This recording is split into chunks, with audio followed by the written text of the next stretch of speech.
বেলা 12টার মধ্যে নিয়োগপত্র না নিলেই সাসপেন্ড, বিএলওদের বুঝিয়ে দিল কমিশন। দাদা দিদির কথা শুনলেই বিহারের পরিণতি, হুঙ্কার শুভেন্দুর। এবার বিজেপি নেতাদের গাছে বাঁধার দাওয়াই অভিষেকের, হুঁশিয়ারি শুভেন্দুর। সার্টিফিকেট নিয়ে তারপর প্রচার করতে আসবেন, বেঁধে রাখবেন, ভাইপো জেলে যাবে। মেয়ে জামাইয়ের প্রাইজ পোস্টিং এর অভিযোগে মুখ্য নির্বাচন কমিশনারকে আরো বেলাকাম আক্রমণে অভিষেক। গণেশ কুমারের বাবার নাম আছে ভোটার লিস্টে, ডকুমেন্ট দেখাতে পারবে? পানিহাটিতে সুইসাইড নোট ঘিরে তোলপাড়, বাহাতেও লিখতে পারেন তৃণমূলের সাংসদ বিধায়কের তত্ত্ব খারিজ খোদ ভগ্নিপতির। লিখতে পারে না, ও সব থেকে সমস্যা হচ্ছে হাতের আঙ্গুল নেই এখান থেকে।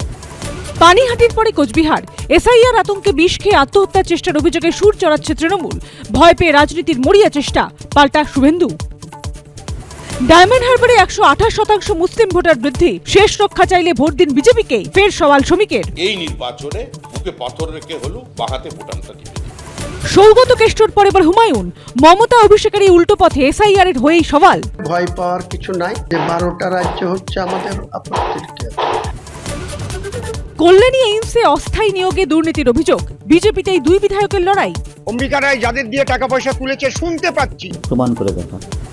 পুরো দুর্নীতির তদন্তে ইডির তল্লাশি, টাকার পাহাড়ের হদিশ। তারাতলায় ব্যবসায়ীর অফিসে 3 কোটি পাওয়ার দাবি, খবর সংগ্রহে গিয়ে আক্রান্ত এবিপি আনন্দ। অস্ত্র হলো এসআইআর, শাসক বিরোধী দিচ্ছে ধার, জাল ভোটার না ভোট চুরি, অন্ত নেই সে তরজার, যুক্তিতক্ক রাতারটা।